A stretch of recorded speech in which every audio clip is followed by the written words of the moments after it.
Če dobro pomislimo, smo mi vsi v bistvu po poklicu govorci. Namreč v službi se srečujemo z razgovori, z zaposlenimi, nadrejenimi, podrejenimi, kupci, strankami, konkurenti in tako naprej.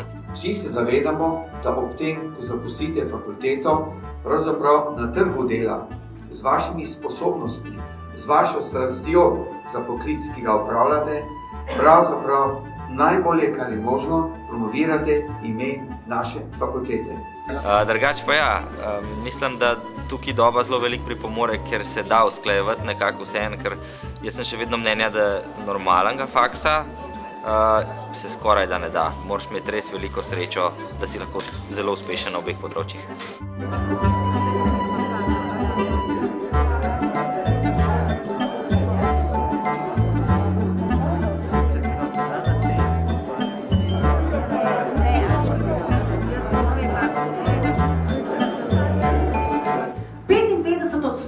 Našega celotnega nastopa ali komunikacije je vizualni del.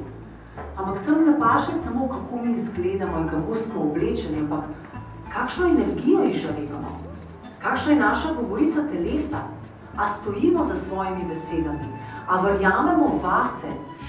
V bistvu zdaj vidim, da se je ta pot šele začela, koriščenje znanja, drugače pa ja, dala mi je širino, dala mi je fleksibilnost, dala mi je ogromno znanja novih ljudi in pa iznajdljivosti, ki je zdaj na vsakem koraku uporabljam pri poslovnem svetu.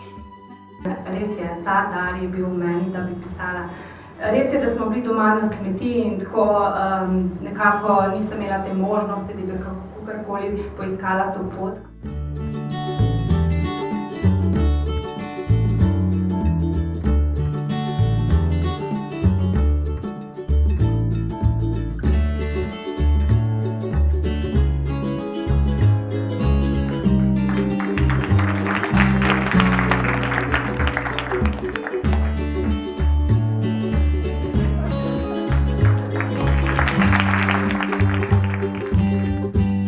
Vesel sem, da je dobro organizirala srečanje diplomantov Doba fakultete. Zakaj? Na online študiju se poznamo preko imen, preko ikon. Tokrat sem jih pa prvič videl v živo, smo se spoprijateljili, spoznali. Moram pa še nekaj povedati, jaz sem nadaljevala študij na drugi fakulteti, ki ni online in to sploh ni primerjave, ker Doba je the best.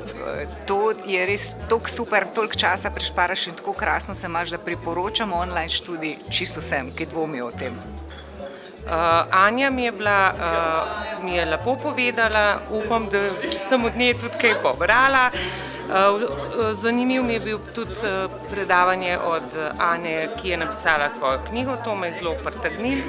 Mislim, da se bom še udeležila teh srečanj. Hvala lepa Dobi za to, kar sem.